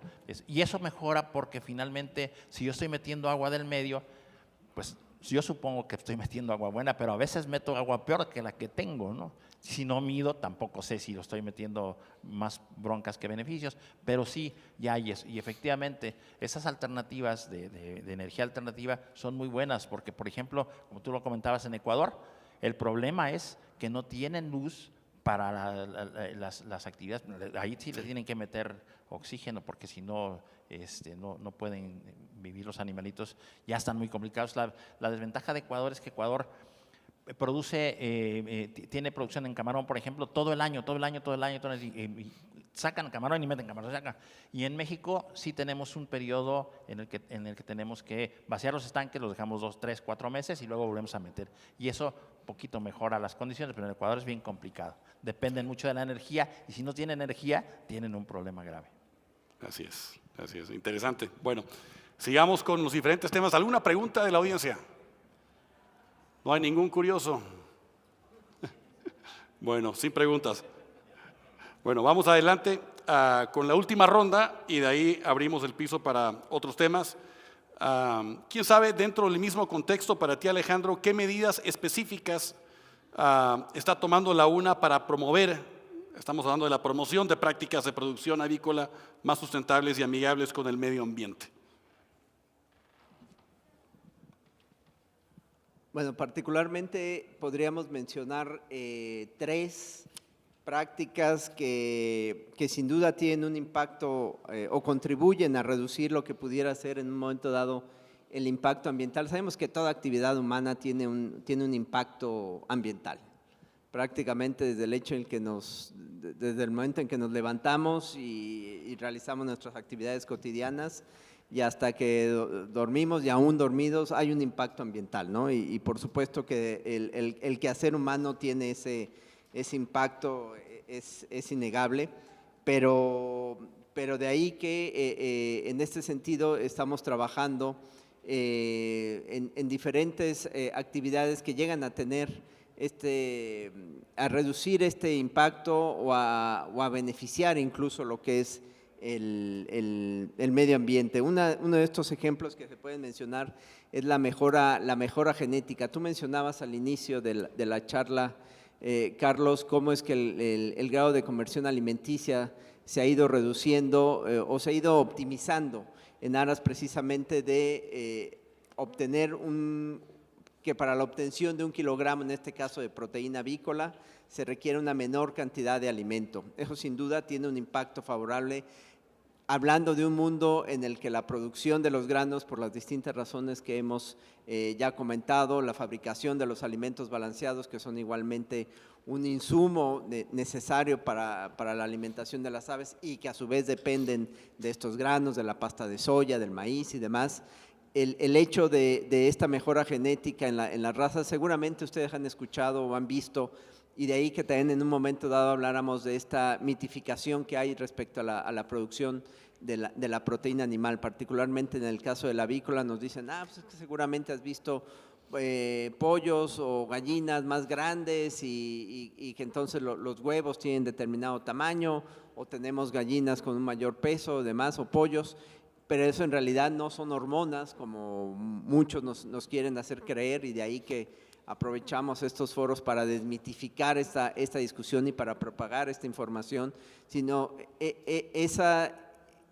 la explicación o la respuesta a eso no son las hormonas, como algunos dicen, sino es simplemente mejora genética. Es resultado de ciencia, es resultado de muchos años de trabajo, es resultado de especialistas que se dedican exclusivamente y que han prácticamente consagrado su vida a obtener estas mejoras y que llegan a tener este efecto positivo precisamente en lo que es el grado de conversión alimenticia, ¿no? Y que en pocas palabras no es eso, menos alimentos para obtener más kilos de proteína animal, llámese de huevo o llámese de pollo. Entonces, ese es un caso interesante de nutrición animal relacionada, de nutrición animal y de genética encaminadas precisamente también a tener un mejor aprovechamiento, una optimización de los recursos, ¿no? El segundo caso de éxito que podemos mencionar es la implementación de una tecnología encaminada precisamente a igualmente un uso o un consumo más óptimo del agua por parte de las aves a través de tecnologías como pudieran ser los nipples, que no son más que pues una especie de, perdonando ahí el parangón, una especie como de chupones que el ave se acerca a ellos cuando tiene sed, cuando tiene necesidad del alimento, del agua, perdón, y en ese caso el agua solo se consume cuando el ave está succionando ese nipple. una tecnología que pudiera sonar tan sencilla y que en principio lo es, ha tenido realmente un impacto positivo en reducir lo que es el consumo del agua. Y esto nos hace presumir que hoy la industria o el sector avícola es, dentro del sector pecuario, pues uno de los que tiene la menor huella hídrica. No es que el que tiene la menor huella hídrica, y es precisamente gracias al uso de tecnologías o la innovación tecnológica como la que estamos mencionando ahora. Otro caso interesante que ya lo mencionábamos o lo dejábamos ver en la anterior intervención es precisamente el uso de estos productos, la gallinaza y la pollinaza, que para aquellos que no lo sepan, pues no es otra cosa más que el desecho, las excretas de las aves y que utilizadas o compostadas, por decirlo así, junto con lo que podrían ser las camas de las granjas en las que están, con lo que pudieran ser otros productos como pudieran ser, u otros elementos como pudiera ser la misma cáscara o el mismo cascarón del huevo, pues precisamente por este origen natural, por este origen orgánico, tienen una riqueza tal en términos precisamente de como fertilizantes, tiene una aplicación como fertilizantes, y de ahí que mencionábamos también hace un momento que en realidad lo que antes pudiera verse como un desperdicio, pues tiene una verdadera aplicación y contribuye igualmente a una producción más sana en términos no solo agrícolas, sino también para consumo, para lo que es el consumo animal. Así que estos tres ejemplos pues son solamente por mencionar algunos, lo que ya decíamos, la mejora genética, la menor huella hídrica a través de tecnologías innovadoras como este de los nipples y precisamente el uso o el reuso de estas pollinazas y gallinazas a través de estos que se pueden determinar prácticas de compostaje que son completamente sostenibles, ¿no? Excelente, muchísimas gracias.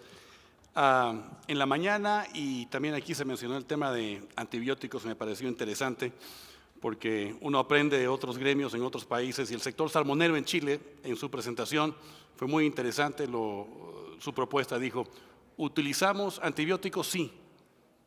¿Tenemos antibióticos en el producto? No. Y hicieron una propuesta con diferentes temas relacionados con sustentabilidad, mostrando las cosas buenas y diciendo aquí tenemos desafíos también por hacer, balanceando un poquito la historia, ¿no? Y me pareció muy interesante cómo presentaron el sector salmonero en Chile.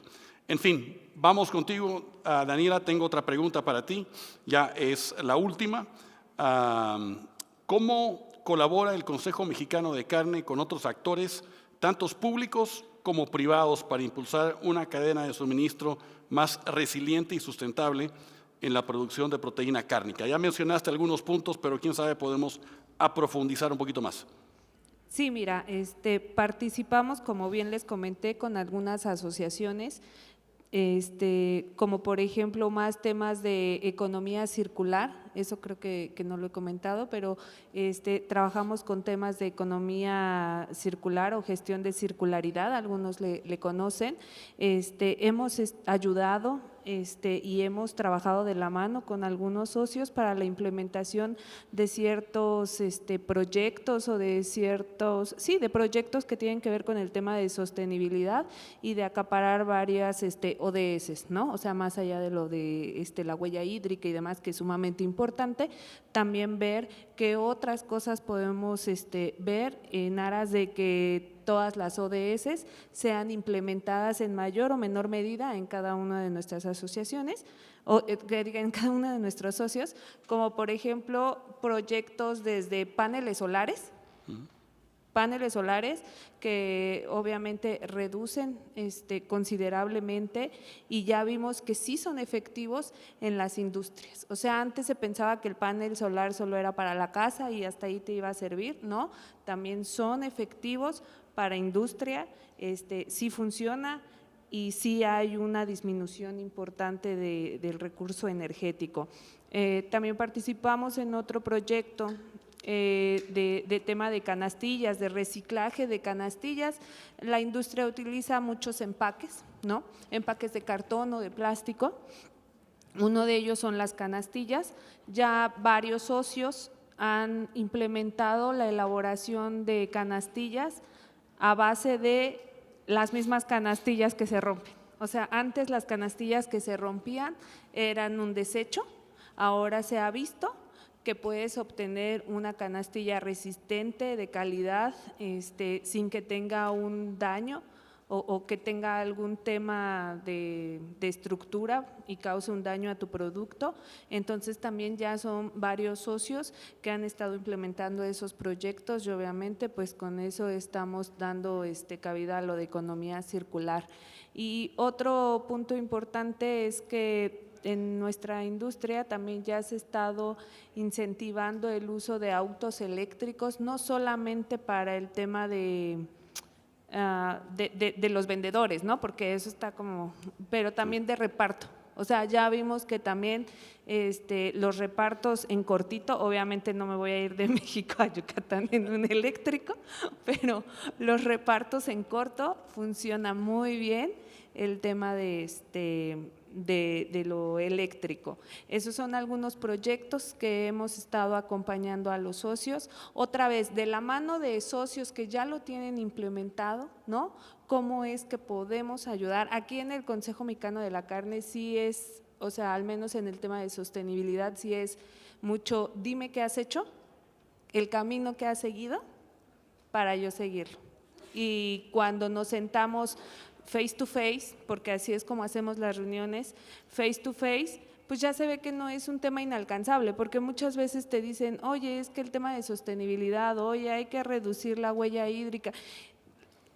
El socio lo ve como, no, eso es para los grandotes, eso es inalcanzable. No, o sea, desde pequeñas acciones se puede empezar, igual y ya son cosas que tienen implementadas y nada más hace falta que las aperturen más, y trabajamos con asociaciones, como ya te había comentado, en donde también ponemos sobre la mesa todo esto, y para el tema de la deforestación, pues también vamos a estar trabajando de la mano con todos los primarios, ¿no?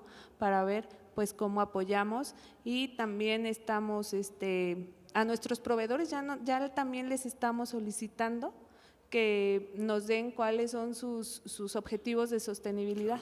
¿Para qué? Para crear una cadena sostenible, y el chiste es ir sumando a varios actores para que así toda la cadena productiva pues sea un tema en común, ¿no? Y que lleguemos a buen puerto en temas de sostenibilidad. Gracias. Excelente, excelente. Una consulta, quién sabe, para ambos ustedes, Alejandro y Daniela. Escucho iniciativas muy buenas, o sea, para mí felicidades, pero ¿las estamos comunicando bien? ¿Estamos llegando? Porque si lo hacemos y no lo comunicamos es como no avanzar, porque son iniciativas espectaculares, pero no sé si estamos llegando ahí. ¿Alguna opinión o comentario en cómo estamos en comunicaciones? ¿Quién sabe? Ni siquiera como tu gremio, pero como industria en general. Como industria en general, creo que no estamos llegando tanto en esa comunicación. O sea, creo que si tuviéramos más influencers, por decirlo de alguna forma, así como los hay de detractores, ¿no? Sí. Que nosotros también estuviéramos alzando la voz, cada uno de la industria, qué estamos haciendo, desde pequeñas hasta grandes acciones, creo que sumaríamos más. Creo que todavía falta, o sea, estamos iniciando en el tema de comunicación, pero creo que hace falta volverlo, pues ahora sí como dicen los jóvenes, más viral, ¿no? Volverlo más viral, que sea más del uso común, y que no nada más se vea que la industria en general es la fuente de, sino que también estamos haciendo cosas para abonar. No podemos ponerlo en cero porque pues si no, no habría alimento, ¿no? También sí. Creo que ese es un punto, pero también pues decir qué es lo que estamos haciendo, alzar la voz, pero no sé, o sea, es algo en el que debemos de trabajar. Muy bien, muy bien. Adelante. Sin duda la respuesta es no. Creo que en un ejercicio de autocrítica definitivamente hay mucho que hacer. Ya no digamos en la sociedad, incluso aquí entre los asistentes, ¿cuántos de los que están aquí habían escuchado algo de lo que hemos comentado ahora? Muy probablemente no todos, y obviamente replicándolo a nivel sociedad, definitivamente no. Sí tenemos como sector esa tarea de comunicar mejor, de comunicar también dependiendo de de las distintas audiencias, porque eso es algo importante. También tenemos que ir adecuando los mensajes según el público al que queramos llegar. No es lo mismo dirigirnos a jóvenes que un mensaje que va dirigido a autoridades, que un mensaje que va dirigido a medios de comunicación, que un mensaje para académicos, para investigadores. Cada uno tiene un cierto lenguaje, un cierto nivel de sofisticación. En algún momento, hace algunos años, cuando yo trabajé en la administración pública, se implementó un programa que se llamaba Lenguaje Ciudadano, que era transmitir lo que hacía la administración pública de la manera más lisa y llana para que todos pudieran comprenderlo. Creo que eso es algo que también en lo que también tenemos que trabajar, ¿no? La necesidad de reconocer la necesidad de adaptar los mensajes y según los públicos, pues también siempre ir especializando el mensaje conforme a la audiencia a la que queramos llegar, ¿no? Esa es una tarea Excelente. importante. Muchas gracias. Jorge, vamos contigo. Una última pregunta.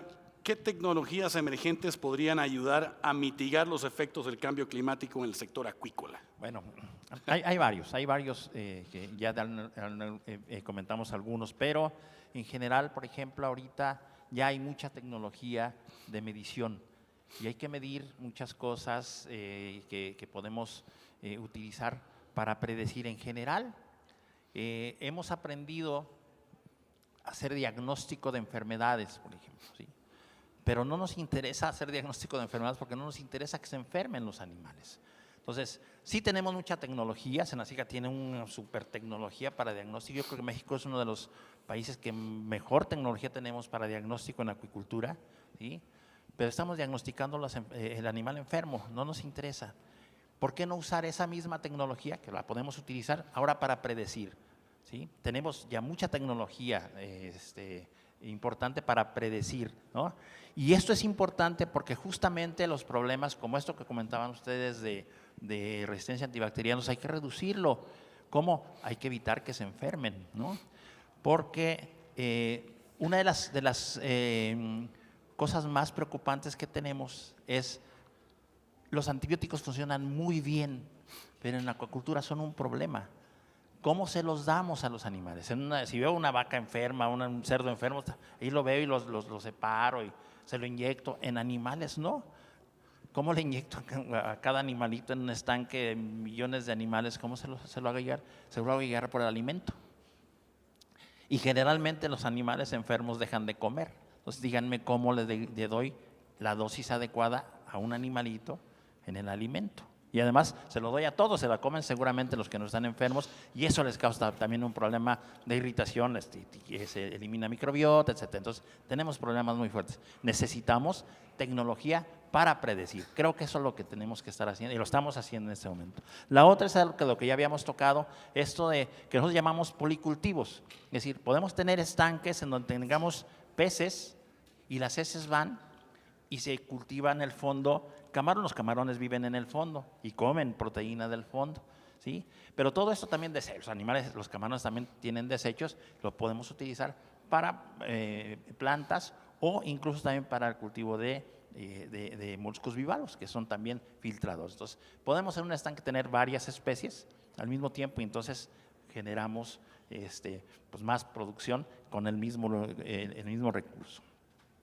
La otra es tecnologías, de las que ya también platicábamos, de estas en las que podamos utilizar recirculación de agua, de tal manera que la misma agua la estamos utilizando, no necesitamos más agua, es la misma, la estamos filtrando, la estamos limpiando y estamos haciendo con el mismo recurso una gran cantidad de producción sin problemas.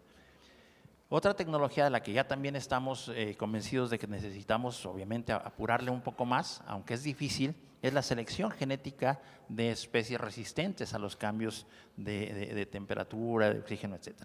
El problema es que esta selección genética es una selección que tarda mucho tiempo y además es cara, se requiere recurso para hacerla.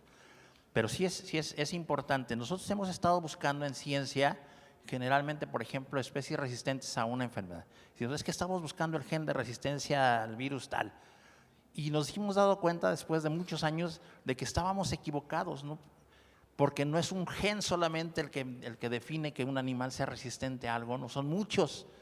Y entonces mejor buscamos resistencia general. resistencia de animales a condiciones adversas, a todo lo que se le venga, animales que nosotros llamamos muy robustos, de tal manera que podamos nosotros pues ayudarlos. El problema, por ejemplo, en acuacultura es que los pececitos pequeños que se llaman alevines o los camaroncitos pequeños que se llaman poslarvas, las producimos en un lugar y luego las llevamos a otro. Las producimos en un lugar muy bonito, los tratamos muy bonito, bien, y luego los mandamos al campo, a unos estanques con aguas bien agresivas, ¿no? Y luego la temperatura y los cambios, pues tenemos una bronca porque los animalitos no resisten eso. Entonces necesitamos tecnología que nos permita seleccionar reproductores, ¿sí?, que nos den estos animalitos muy robustos y que resistan este tipo de agresiones que finalmente también se las damos nosotros, ¿no? Y la otra, también tenemos tecnologías, por ejemplo, necesitamos alimentos mucho más eficientes, ¿no? Y también necesitamos alimentar, y ahorita que decías de los pollitos del agua, también en el caso de acuicultura existen ahora unos que los llamamos alimentados automáticos que funcionan a base de sonido. Normalmente lo que hacen es que sensan el sonido de los animales cuando están comiendo, y si ya no están comiendo ya dejan de tirar alimento, ¿no? Entonces en cierto momento tiran más y empiezan a comer, y entonces y eso hace mucho más eficiente el consumo de alimento. Ya no están tirando alimento nada más por tirar, ¿no? Sí. Y entonces se genera una condición muy interesante, porque cuando les damos mucho alimento se desperdicia el alimento, hay mucha materia orgánica y crecen muchas bacterias. Olvídense de bacterias patógenas, bacterias en general. Y las bacterias consumen mucho oxígeno, ya se imaginarán qué pasa con los animales. Entonces, sí, hay muchas tecnologías ya que existen, hay que hacerlas más eficientes, hay que usarlas. Quizá ahorita en algunas de estas tecnologías todavía las tenemos a nivel de laboratorio, pero poco a poco con las nuevas tecnologías que van saliendo también, vamos seguramente a poderlas usar en campo, ¿no? Mucho de lo que hacemos en el laboratorio, y es una de las cosas que nos hemos también dado cuenta, lo hacemos en acuarios, está bien bonito, pero cuando le metemos todos los elementos es un problema. Les digo rápido, alguna vez estábamos haciendo un experimento con un producto en unos acuarios y funcionaba bien bonito, las gráficas salían así de libro, bonitas, pero cuando lo hicimos en una granja no funcionó. Y el problema es, ¿qué nos hace falta? Y bien, lo volvimos a hacer en el laboratorio con sedimento de los estanques y todo salió para rumbo de no saben dónde. No salió nada, no estamos tomando en cuenta los elementos que hay en el campo. Entonces tenemos que tener también esta comunicación.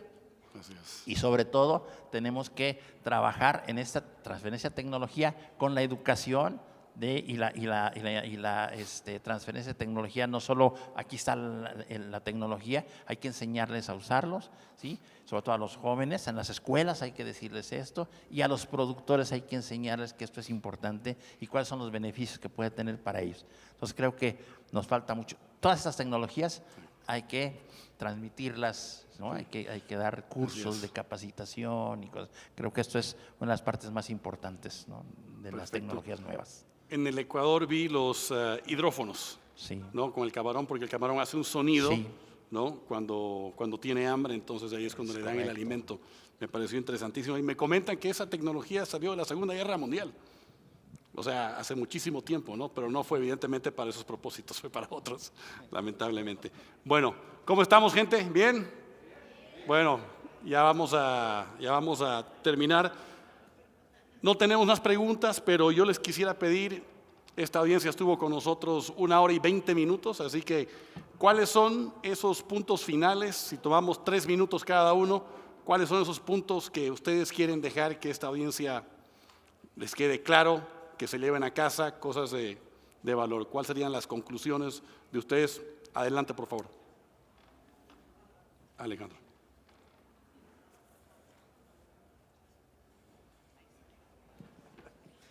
Bueno, el primero que me gustaría resaltar es la información, que en torno a estos temas y en torno a la sostenibilidad escuchamos mucho de distintas fuentes, pero la invitación es a que no nos quedemos con la primera información que nos llega, que sepamos distinguir y que no perdamos de vista que cuando hablamos de sostenibilidad no solamente hablamos de medio ambiente, que eso es algo que desafortunadamente, y no porque tenga algo negativo, la protección del medio ambiente, la conservación de la diversidad biológica, no, eso es algo positivo, es uno de los pilares de la sostenibilidad, pero no perdamos de vista que cuando hablamos de ella es también desarrollo económico y es bienestar humano.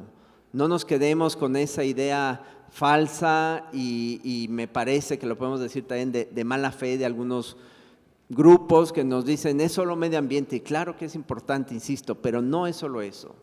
La sostenibilidad, insisto, es también desarrollo económico, es bienestar humano, y el bienestar humano requiere, es la base, todos los derechos humanos tienen la misma importancia en términos teóricos, es imposible o es muy difícil decir cuál es más importante que otro, por evidentes razones, pero creo que aquí todos podemos coincidir que el derecho humano a la alimentación es la base sobre el cual se construyen los demás. Sin alimentación, difícilmente hay vida, y sin vida, pues evidentemente, ¿para qué queremos el derecho y para qué queremos todo lo demás? Ahora, necesitamos una alimentación nutritiva, suficiente, de calidad. El concepto de no pasar hambre debemos de superarlo en el sentido de que no es nada más la sensación del estómago vacío. Hoy el concepto de derecho humano a la alimentación adecuada nos lleva a sensibilizarnos de que es una alimentación de calidad. ¿Y qué significa que sea de calidad? Pues definitivamente uno de los elementos fundamentales, esenciales, es la proteína. Y hoy la proteína animal sigue siendo la de mayor calidad.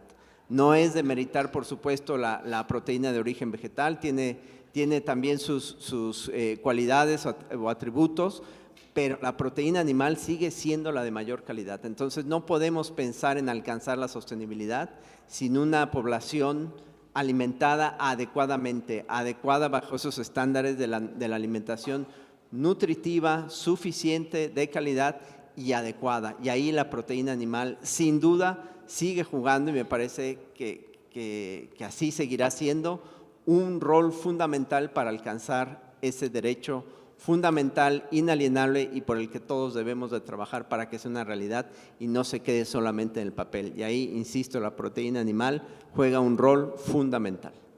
Muchas gracias, excelente. Daniela. Pues sí, tomando algunos puntos de lo que bien comentaba Alejandro, como conclusión, a mí me gustaría comentar que sí, de hecho, la proteína animal es insustituible, o sea, puede haber muchas otras proteínas de otros orígenes y se complementan perfectamente, pero no erradica la necesidad biológica del ser humano a consumir proteína animal. ¿Por qué? Porque los aminoácidos que vamos a encontrar en ella no los vamos a encontrar en ningún otro. ¿Por qué? Porque en una medida o en cierta medida la proteína animal nos ayuda a desarrollar seres humanos desde pequeños con más fortalezas, que tengan una mejor salud, ¿no? Y retomando otro punto que dices, sostenibilidad sí no solamente es el medio ambiente, es una parte importante, pero no solo eso. Yo los invito a que se metan a la página de la ONU y vean los objetivos de desarrollo sostenible que tienen, son varios, son muchos, y uno de ellos también, y no lo puedo dejar de mencionar, es la equidad de género.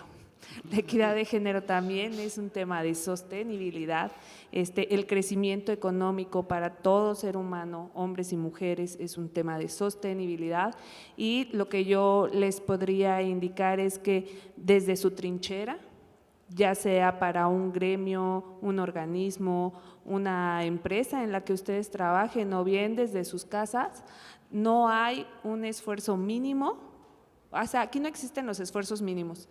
Ahora sí que, como dicen, cada granito de arena cuenta y todos podemos llevar a México y al mundo en sí a ser un territorio más sostenible, ¿ok? Todo cuenta, métanse por favor a la página de la ONU, no se queden con que nosotros le dijimos, no, investiguen más, vean si estamos diciendo la verdad o no, empiecen a tener estas pláticas en sus casas, con sus conocidos. Creo que está en nuestras manos que el tema de la sostenibilidad se vuelva más mediático y cobre la relevancia que debe de tener en cada una de nuestras actividades diarias. Gracias. Excelente, muchas gracias, Daniela. Doctor Jorge Hernández. Muchas gracias, gracias. Otra vez, insisto, gracias por invitarnos a esta reunión. Ojalá Juan Manuel ya nos ponga ahí en su logo y también un pececito, Juan Manuel. Es decir, ojalá nos sigan invitando, creemos que tenemos mucho que aportar a quienes están aquí, son médicos veterinarios seguramente, muchachos que están estudiando veterinaria y demás. En acuacultura, peces, crustáceos, moluscos, también son animalitos que se cultivan, que necesitan de ustedes, que necesitan de los cuidados que ustedes han aprendido en la escuela, que necesitamos en ese sector. Afortunadamente ya hace como unos 8 años muchos médicos veterinarios se están incorporando a la parte acuícola, lo cual es muy bueno y por favor echen una mano. Nosotros como investigadores en la parte académica sí necesitamos también del apoyo de ustedes. Yo puedo hacer la investigación que yo quiera.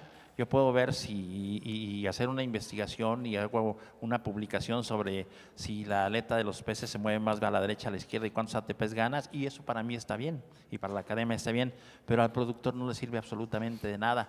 Pero no podemos trabajar en algún tema que a ustedes les interese y no sabemos qué les duele. Necesitan también decirnos qué hay, acérquense a la academia, digan, tengo este problema y seguramente alguno de los colegas tendrá en algún momento algo que aportar en ese sentido.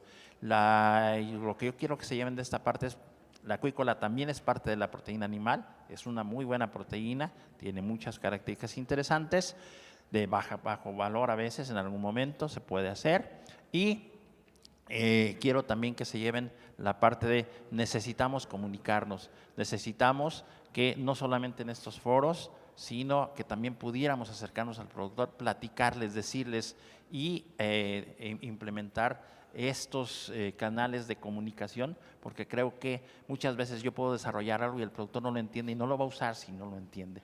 Necesitamos que lo entienda, ¿sí? En el caso, por ejemplo, de la fabricación de alimentos, también necesitamos que nos entiendan. En acuacultura el alimento cae al agua y se empieza a deshacer. Necesitamos un alimento con características distintas a las de pollo, las de cerdo y demás.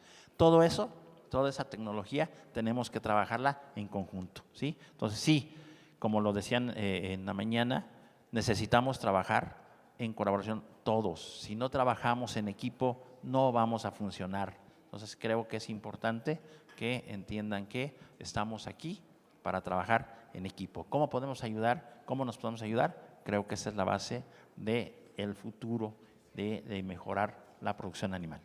Gracias. Excelente, excelente. Bueno, creo que estamos llegando a un fin. Tenemos algunas cosas que compartir con ustedes, pero antes de eso, un aplauso a nuestros panelistas. Muchísimas gracias. Y tenemos, Juan Manuel, unos reconocimientos que queremos compartir. Por favor, comenzamos con Alejandro.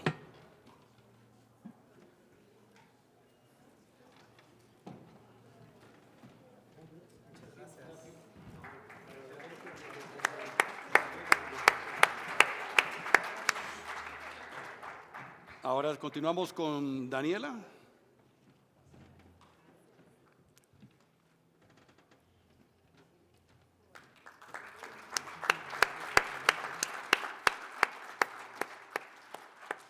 Y después continuamos con Jorge.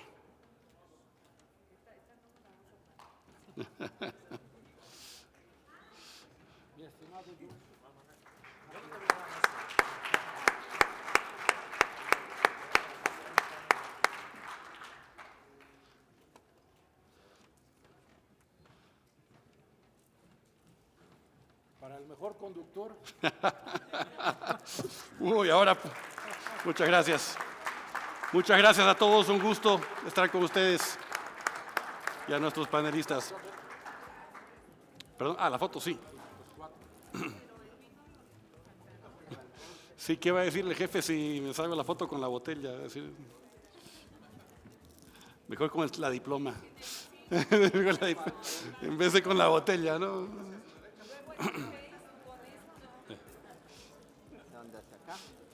¿Estamos bien?